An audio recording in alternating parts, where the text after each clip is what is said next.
There's a kind of fear that does not need a reason. It does not show up because something bad is happening right now. It simply lives inside you all the time, even when everything is fine.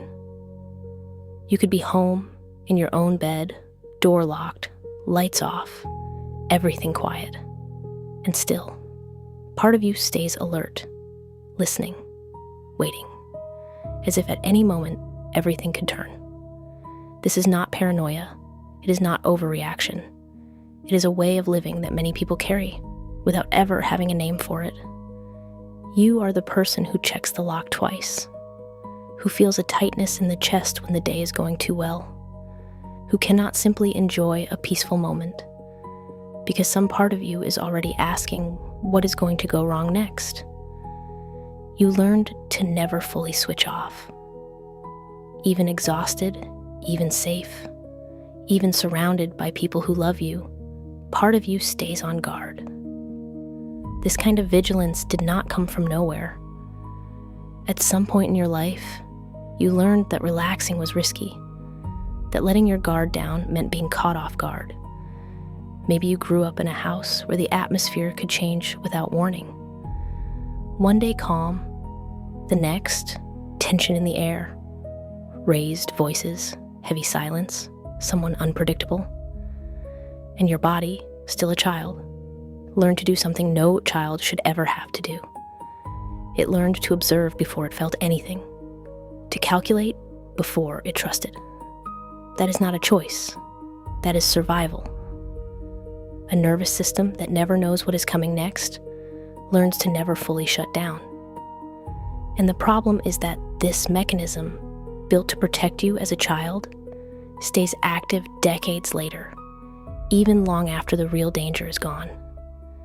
That is why today, even as an adult, even when you are safe, you still feel that knot in your stomach when things are going too well.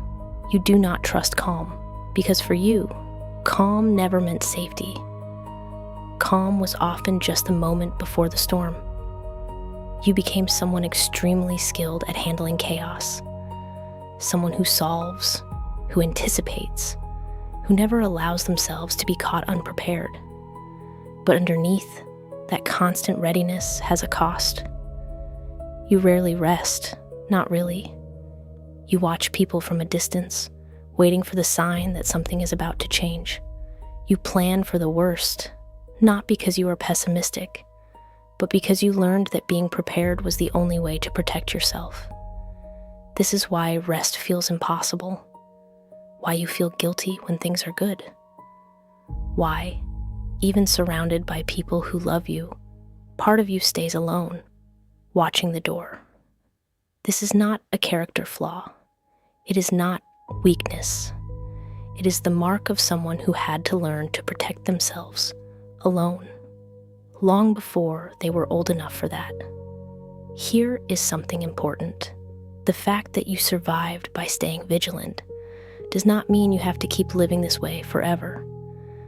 The body can learn new signals of safety, but that does not happen overnight, and it does not happen through willpower. It happens through repetition, through small, consistent moments where nothing bad happens, and the nervous system slowly starts to believe that maybe this time it really is safe.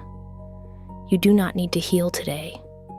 You just need to stop blaming yourself for never learning to trust something that for you was never trustworthy. Maybe the question is not why you cannot relax.